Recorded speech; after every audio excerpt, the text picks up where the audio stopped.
This video is brought to you by AKSIAS. Good morning all of you. Welcome to AKS IAS. ఈరోజు మనము June 5కి సంబంధించిన ముఖ్యమైన అంశాలను ఒకసారి చూద్దాం. ఈ కరెంట్ అఫైర్స్ అనేది మనకు అన్ని ఎగ్జామ్స్‌కి ఉపయోగపడతాయి. Like UPSC, APPSC, TSPSC, group 1 మరియు గ్రూప్ 2 ఎగ్జామ్ ఏవైతే ఉన్నాయో అన్ని రకాల ఎగ్జామ్స్‌కి ఈ కరెంట్ అఫైర్స్ ఉపయోగపడతాయి కాబట్టి మీరు రెగ్యులర్‌గా ఈ కరెంట్ అఫైర్స్‌ని ఫాలో అవుతూ ఉండండి. వీటిని నేను డిఫరెంట్ న్యూస్ పేపర్స్ నుంచి తీసుకొని మీకిక్కడ ప్రొవైడ్ చేస్తూ ఉన్నాను. లైక్ ఈనాడు కానివ్వండి, లేకపోతే సాక్షి, ఇంగ్లీష్ మీడియం అయితే హిందూ న్యూస్ పేపర్. ఈ విధంగా 3 రకాల న్యూస్ పేపర్స్ నుంచి ఈ కరెంట్ అఫైర్స్‌ని తీసుకొని మీకు ఇక్కడ ప్రొవైడ్ చేస్తాను. సో, మనకు అన్ని రకాల current affairs like national, international, regional current affairs like Telangana, Andhra Pradesh వంటి కరెంట్ అఫైర్స్ కూడా మనకు ఇక్కడ కంప్లీట్‌గా కవర్ చేయడం జరుగుతుంది. ఈ కరెంట్ అఫైర్స్‌కి సంబంధించి మీరు రోజు రెగ్యులర్‌గా దీన్ని ఫాలో అయ్యేటప్పుడు మీరు నోట్స్ రాసుకుంటూ ఉండండి. మనకు ఉన్న ఇంపార్టెంట్ అంశాలు ఏవైతే ఉన్నాయో, ఆ అంశాలని సబ్జెక్ట్‌కి లింకప్ చేసుకొని, కరెంట్ అఫైర్స్‌కి లింకప్ చేసుకొని నోట్స్‌ని రాసుకుంటూ ఉండండి. కాంపిటీటివ్ ఎగ్జామ్స్ ఎవరైతే ప్రిపేర్ అవుతున్నారో, సో, వారందరికీ కరెంట్ అఫైర్స్ అనేది చాలా చాలా కీలకమైన సబ్జెక్ట్ ఇది. ఎందుకంటే, ప్రతి ఎగ్జామ్‌కి సంబంధించి కరెంట్ అఫైర్స్ అనేది లేకుండా క్వెషన్ పేపర్ అనేది ఉండదు. ఎవరైతే ఈ కరెంట్ అఫైర్స్‌ని 100కి 100% కరెక్ట్‌గా ఆన్సర్ చేయగలుగుతారో, సో, వారికి మంచి స్కోర్ వచ్చే అవకాశం అనేది ఉంటుంది. కాబట్టి రెగ్యులర్‌గా ఈ కరెంట్ అఫైర్స్‌ని ఫాలో అవుతూ ఉండాలి. ఎందుకంటే ఇది మన సబ్జెక్ట్‌లో ఒక భాగం కాబట్టి, సో, మన కరెంట్ అఫైర్స్‌తో పాటు మన సబ్జెక్ట్‌ని కూడా ప్యారలెల్‌గా లింకప్ చేసుకొని చదువుకుంటే మనకు ఈజీగా సబ్జెక్ట్ అనేది అర్థమవుతుంది. సో, దీనికి ఈ కరెంట్ అఫైర్స్ మీకు రెగ్యులర్‌గా ఫ్రీగా ప్రొవైడ్ చేయాలన్న ఒక ఉద్దేశ్యంతోటే AKS, IAS director MS Shashankar ఆధ్వర్యంలో మనకు యూట్యూబ్ ఛానెల్‌లో ఈ కరెంట్ అఫైర్స్‌ని ఇంగ్లీష్ మీడియంలోను, తెలుగు మీడియంలో ప్రొవైడ్ చేస్తూ ఉన్నాము. ఇంగ్లీష్ మీడియం వాళ్ళకొచ్చేసి ఏకేఎస్, ఐఏఎస్, యూపీఎస్‌సి ఛానెల్ అని మనకు సెపరేట్‌గా ఉంటుంది. ఇందులో ఇంగ్లీష్ మీడియంకి సంబంధించిన కరెంట్ అఫైర్స్‌ని ప్రొవైడ్ చేస్తూ ఉన్నాము. ఇక తెలుగు మీడియంకి సంబంధించి ఏకేఎస్, ఐఏఎస్ ఛానెల్ అని మనకు తెలుగు మీడియంకి సంబంధించిన కరెంట్ అఫైర్స్‌ని ప్రొవైడ్ చేస్తూ ఉన్నాము. ఇక ఎవ్రీ మంత్ మనకు ఒక మ్యాగజైన్ కూడా రిలీజ్ చేస్తూ ఉన్నాము. అది కూడా మనకు బోత్ ఇంగ్లీష్ మీడియంలోను, తెలుగు మీడియంలోను ఈ మ్యాగజైన్ అనేది రిలీజ్ అవుతుంది. ఈ మ్యాగజైన్ అనేది మనకు ఏకేఎస్, ఐఏఎస్ ఎడ్యునేషన్ అనే యాప్ ఏదైతే ఉందో, ఆ యాప్‌లో మనము దీన్ని డౌన్‌లోడ్ చేసుకోవచ్చు. ఇది బయట మనకు ప్రింటబుల్ కాపీ అనేది దొరకదు. సో, ప్రింట్ చేసిన కాపీ అనేది మనకు దొరకదు. సో, మనం ఇక్కడ ఆన్‌లైన్‌లో ఈ పీడీఎఫ్‌ని డౌన్‌లోడ్ చేసుకోవడానికి అవకాశం అనేది ఉంటుంది. కాబట్టి ఈ యాప్‌లోనే మనకు ఈ మ్యాగజైన్ అవైలబుల్‌గా ఉంటుంది. Both English and Telugu medium 2 magazines మీకు అవైలబుల్‌గా ఉంటాయి. ఇక ఈరోజు కరెంట్ అఫైర్స్‌కి సంబంధించి ఫస్ట్ టాపిక్ గనక మనము తీసుకుంటే, ఈరోజు జూన్ 5 ఈ రోజు యొక్క ప్రత్యేకత అనేది మనము తెలుసుకోవాలి. ఈరోజొచ్చేసి మనకు జూన్ 5 ప్రపంచ పర్యావరణ దినోత్సవము.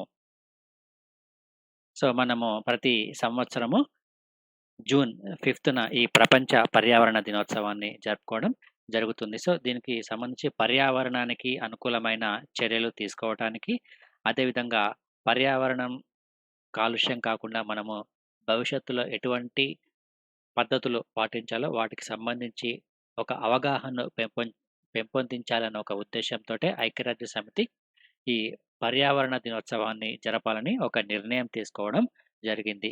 యునైటెడ్ నేషన్స్ ఎన్విరాన్మెంట్ ప్రోగ్రామ్, దీన్నే మనము యుఎన్ఈపీ అని పిలవడం జరుగుతుంది. యునైటెడ్ నేషన్స్ ఎన్విరాన్మెంట్ ప్రోగ్రామ్ ఏదైతే ఉందో, ఇది ఈ రోజును డిక్లేర్ చేయడం జరిగింది. 1972 సంవత్సరం నుంచి 1972 నుంచి మనము ఈ పర్యావరణ దినోత్సవాన్ని జరుపుకోవడం జరుగుతుంది. సో, ఈ 1972లో దాదాపుగా ఈ పర్యావరణానికి సంబంధించి ఒక సదస్సు అనేది జరిగింది. ఇందులో ఐక్యరాజ్య సమితికి సంబంధించిన సమావేశం ఇది. ఈ సమావేశంలో ఒక నిర్ణయం తీసుకోవడం జరిగింది. ప్రతి సంవత్సరము ఒక రోజును ఈ పర్యావరణ దినోత్సవంగా డిక్లేర్ చేసుకోవాలని ఒక నిర్ణయం తీసుకోవడం జరిగింది. ఆ తర్వాత 1973 నుంచి మొదటిసారిగా ఈ ప్రపంచ పర్యావరణ దినోత్సవాన్ని జరుపుకోవడం జరిగింది. సో, ఎవ్రీ ఇయర్ ఒక థీమ్ అనేది ఉంటుంది ప్రపంచ పర్యావరణ దినోత్సవానికి సంబంధించి. ప్రస్తుతము 2021వ సంవత్సరానికి సంబంధించి ప్రధానమైన థీమ్ వచ్చేసి త్రిబుల్ ఆర్ అనే థీమ్. సో, ఈ త్రిబుల్ ఆర్‌ని మీరు గుర్తుంచుకోండి. త్రిబుల్ ఆర్ అంటే రీఇమాజిన్, రీక్రియేట్, రీస్టోర్. సో, దీన్ని మీకు ఇక్కడ రాసి చూపిస్తాను.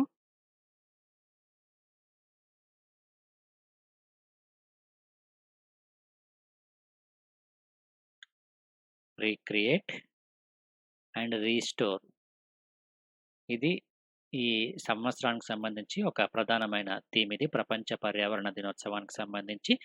అంటే రీఇమాజిన్ అంటే పునరాలోచించు, పునఃసృష్టించు, అదేవిధంగా పునరుద్ధరించు.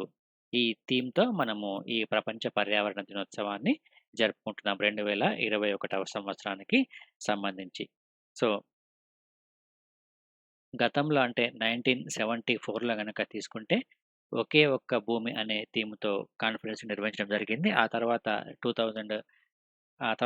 ఎవ్రీ ఇయర్ ఒక థీమ్ అనేది ఉంటుంది. అయితే 2019వ సంవత్సరంలో బీట్ ఎయిర్ పొల్యూషన్ పేరుతో చైనాలో ఒక సదస్సును నిర్వహించడం జరిగింది. 2020వ సంవత్సరంలో జర్మనీ సహకారంతో కొలంబియాలో టైమ్ ఫర్ నేచర్ అనే థీమ్‌తో సమావేశాన్ని నిర్వహించడం జరిగింది. సో, ఇది 2021 పర్యావరణ దినోత్సవానికి సంబంధించిన ముఖ్యమైన అంశం. ఇక నెక్స్ట్ టాపిక్ గనక తీసుకుంటే ఇది మనకు India's first indigenous tumour antigen స్పా-జీ9 ఏదైతే ఉందో దానికి ట్రేడ్ మార్క్ అనేది రావడం జరిగింది.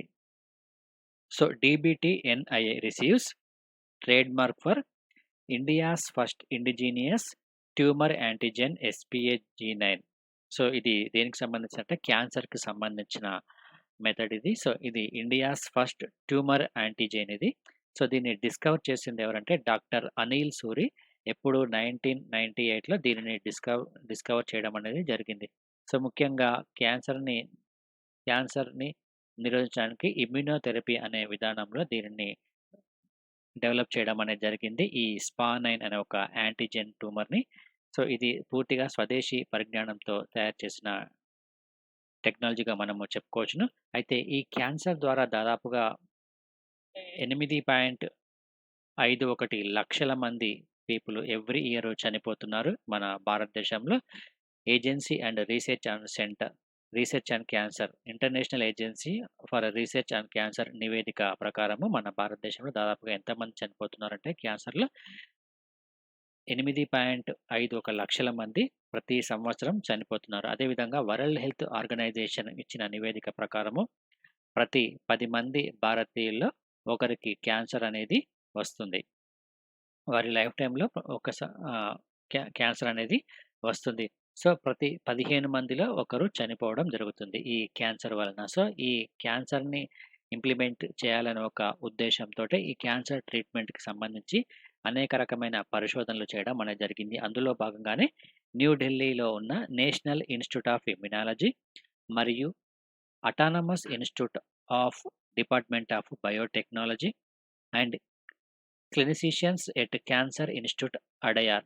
సో, అడయార్‌లో ఉన్న క్యాన్సర్ ఇన్‌స్టిట్యూట్‌లో ఉన్న ప్రముఖ సైంటిస్ట్‌లు, అదేవిధంగా autonomous institute of development biotechnology, National Institute of Immunology. So, వీరంతా కలిసి ఈ క్యాన్సర్ మీద ఒక పరిశోధన చేయడం అనేది జరిగింది. సో, ఆ పరిశోధనలో భాగంగానే ఇక్కడ ఈ స్పా-జీ9 అనే ఒక ట్రీట్మెంట్‌ని కనుగొనడం జరిగింది. సో, ఇది India's first indigenous tumour antigen స్పా-జీ9 అనేది. అయితే ప్రస్తుతము దీనికి ట్రేడ్ మార్క్ అనేది లభించింది. ఇది మనకు ఎగ్జామ్‌లో అడిగే అవకాశం అనేది ఉంటుంది. సో, సాధారణంగా ఇమ్యునోపతి అంటే మన బాడీలో ఉన్న ఇమ్యూన్ సిస్టమ్‌ని పెంపొందించే విధంగా ట్రీట్మెంట్ అనేది ఉంటుంది. సో, ఆ ట్రీట్మెంట్ విధానం ద్వారానే ప్రస్తుతం ఈ క్యాన్సర్‌కి సంబంధించిన ఈ స్పా-జీ9 అనేది పనిచేస్తుంది.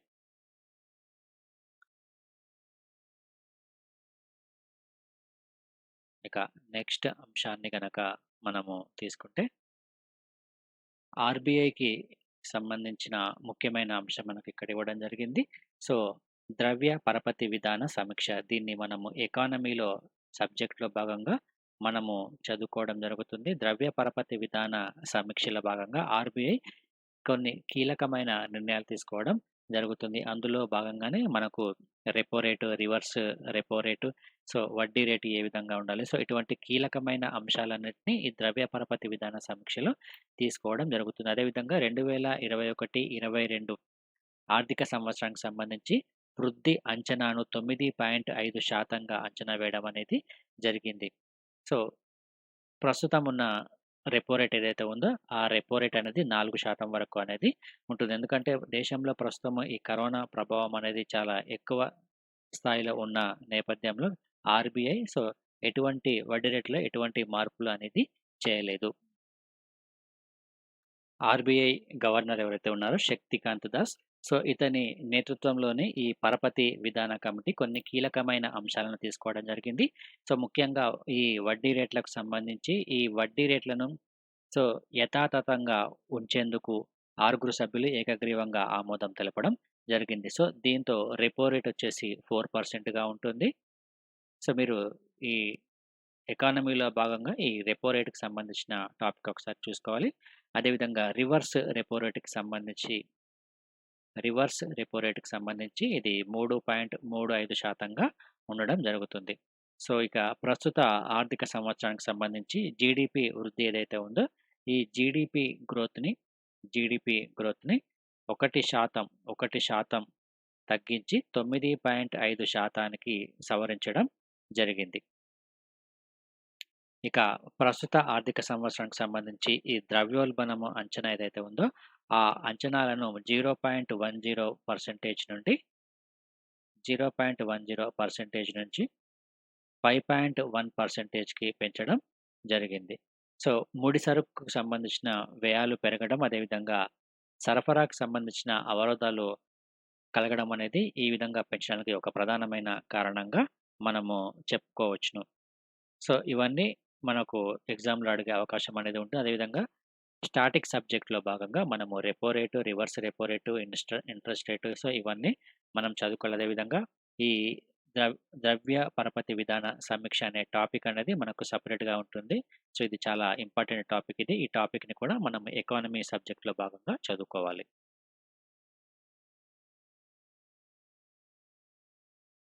ఇక మరొక కీలకమైన నిర్ణయం కూడా తీసుకోవడం జరిగింది. సిడ్బీకి సంబంధించి సూక్ష్మ, చిన్న, మధ్య తరహా సంస్థలకు వీటిని మనము ఎంఎస్ఎంఈ అని పిలవడం జరుగుతుంది. ఈ ఎంఎస్ఎంఈలకు రుణాలు అందించే నిమిత్తము సిడ్బీకి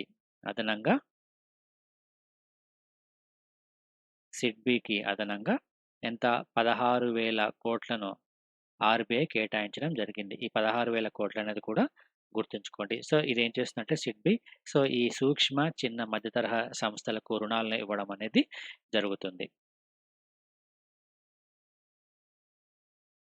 ఇక వ్యక్తులు మరియు చిన్న చిన్న వ్యాపారం చేసుకునే వారికి సూక్ష్మ, చిన్న, మధ్య తరహా సంస్థలకు సంబంధించి లోన్ రీకన్‌స్ట్రక్షన్ దీన్నే మనము రుణ పునర్వ్యవస్థీకరణ అని అంటాము. ఈ రుణ పునర్వ్యవస్థీకరణ సమితిని 50 కోట్లకు ఆర్‌బీఐ పెంచడం జరిగింది. అంతకు ముందు ఇది 25 కోట్లుగా ఉంటే ప్రస్తుతం దీన్ని ఎంతకు పెంచారంటే 50 కోట్లకు పెంచడం అనేది జరిగింది. ఇవన్నీ కొన్ని కీలకమైన అంశాలుగా మనం చెప్పుకోవచ్చును. ఇక నెక్స్ట్ మరొక అంశాన్ని గనక తీసుకుంటే స్క్రాపింగ్ పాలిసీకి సంబంధించిన అంశం ఇది.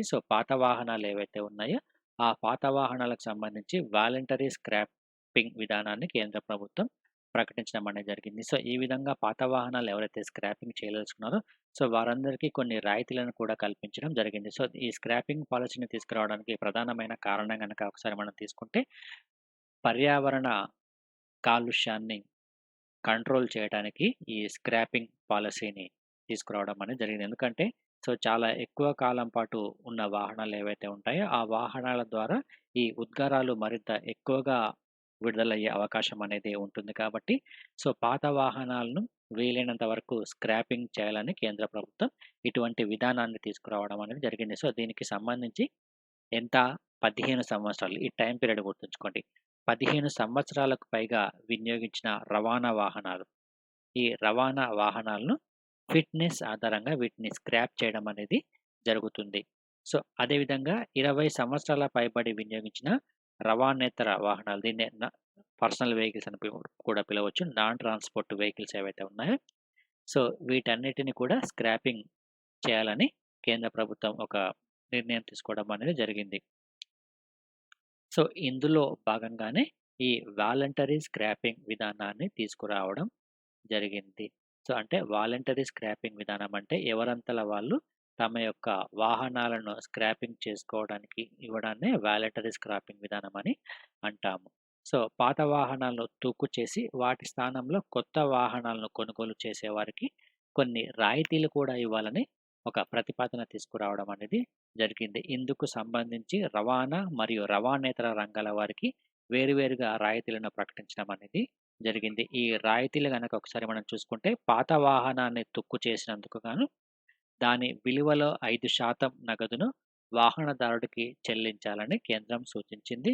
ఇక వాటి స్థానంలో కొత్త వాహనాలు గనక కొనుగోలు చేస్తే ఆ వాహనాల ధరలో 5% రాయితీ అనేది 5% రాయితీ ఇచ్చేలా సొసైటీ ఆఫ్ ఇండియన్ ఆటోమొబైల్ మ్యానుఫ్యాక్చర్‌తో సంప్రదింపులు జరపడం అనేది జరిగింది. సో, ఈ రాయితీ గూడా మనకు గుర్తుంచుకోవాలి. ఇది కూడా మనకు ఇంపార్టెంట్ ఇది.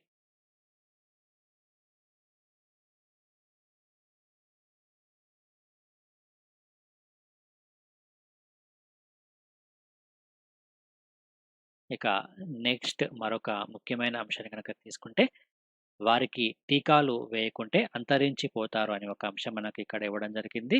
సో, ముఖ్యంగా ఇది దేనికి సంబంధించిందంటే గిరిజన ప్రాంతాలకి సంబంధించిన అంశము. సో, గిరిజన ప్రాంతాలలో కూడా ఎక్కడో మారుమూలలో ఉన్న గిరిజన తెగల్లో కూడా కరోనా అనేది వ్యాపించింది.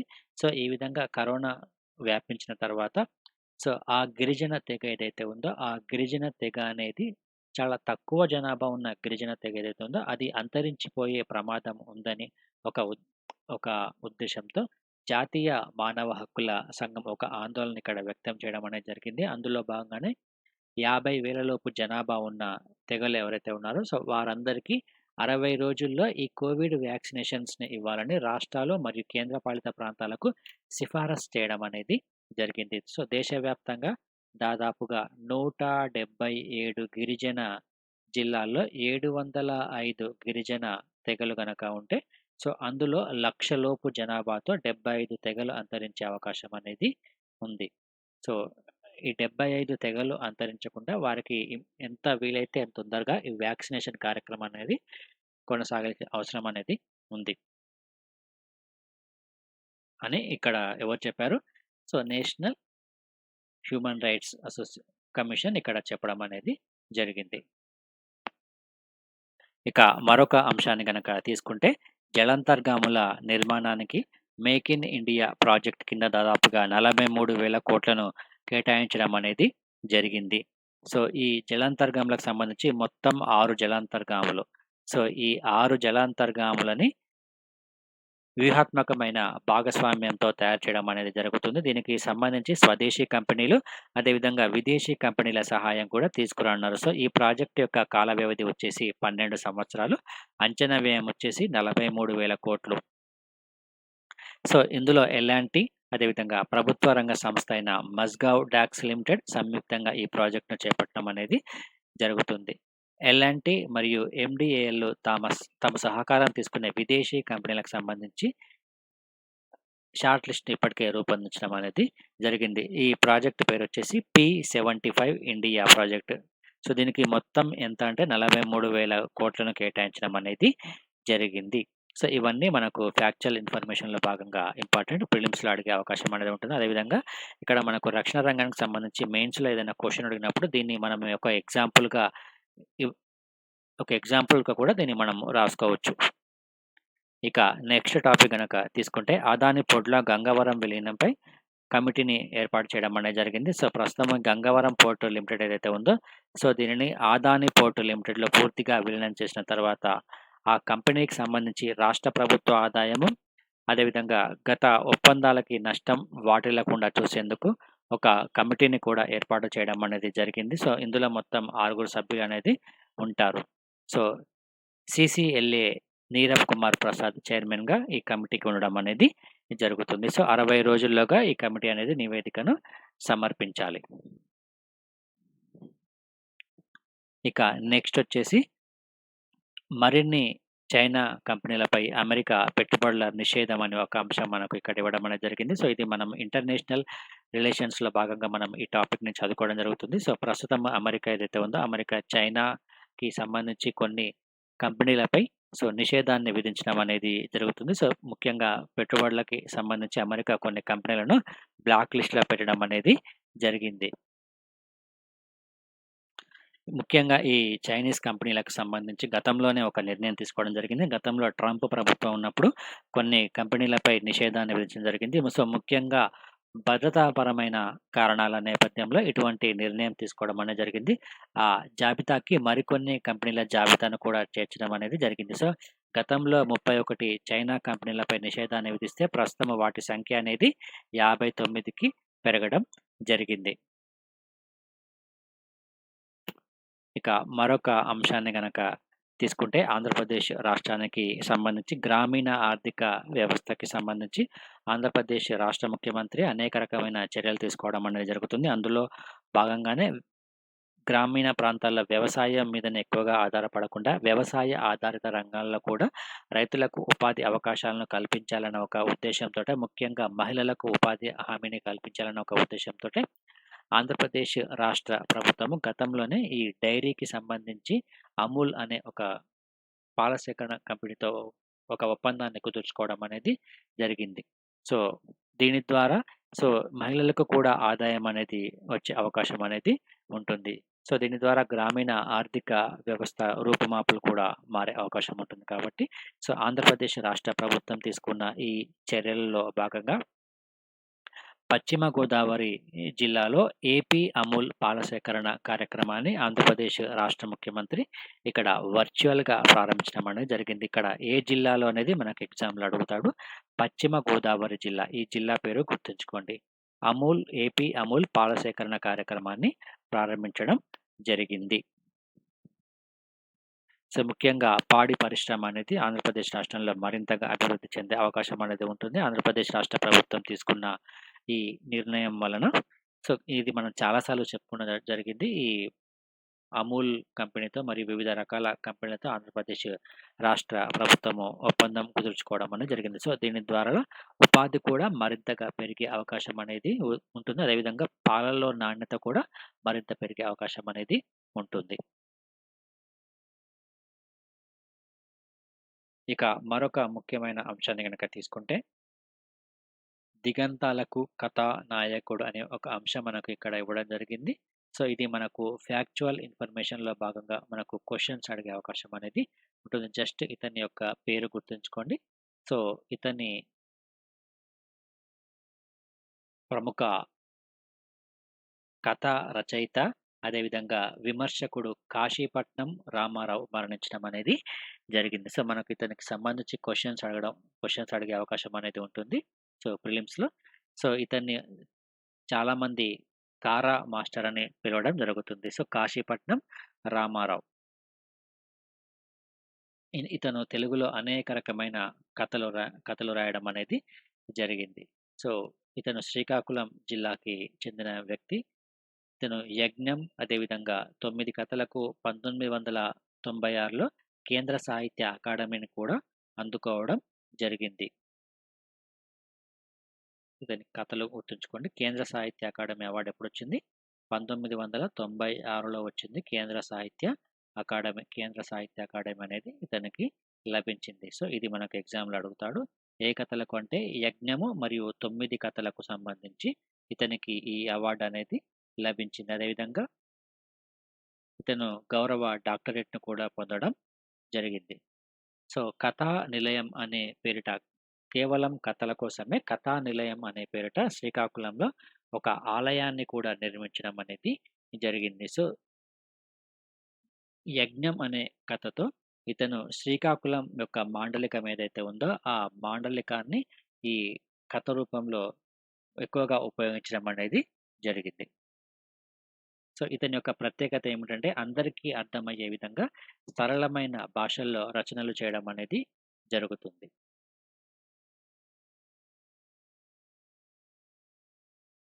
సో, మనకు ఎగ్జామ్‌లో ఇతనికి సంబంధించి ఇతను రాసిన పుస్తకాలు కూడా క్వెషన్స్‌లో అడిగే అవకాశం అనేది ఉంటుంది. కాబట్టి సో, ఇవన్నీ గుర్తుంచుకొని అదేవిధంగా ఇతనికి వచ్చిన అవార్డ్స్ కూడా చాలా చాలా ఇంపార్టెంట్. ఇతనికి 2008వ సంవత్సరంలో లోక్ నాయక్ పురస్కారం అనేది లభించింది. ఇది కూడా మనకు ఇంపార్టెంట్. ఇది కూడా గుర్తుంచుకోండి. ఇది ఈరోజు మనకు ఉన్న కరెంట్ అఫైర్స్. ఇక ఏకేఎస్, ఐఏఎస్, యూపీఎస్సీకి సంబంధించి general studies prelims cum mains integrated బ్యాచ్‌ని ప్రొవైడ్ చేస్తుంది.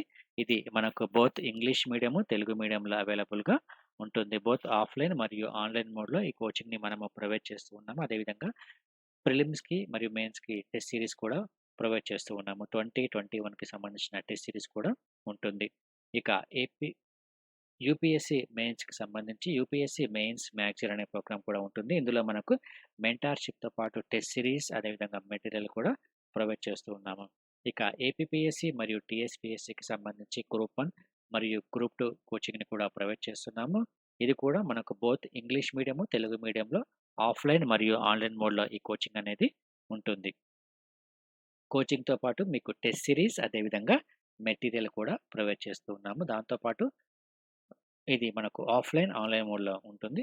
దీనికి సంబంధించి మీరు మరింత వివరాల కోసము akసిas.com అనే వెబ్‌సైట్‌ని మీరు విజిట్ చేయొచ్చు. అదేవిధంగా 8448449709 అనే నంబర్‌కి కూడా మీరు కాల్ చేయొచ్చు.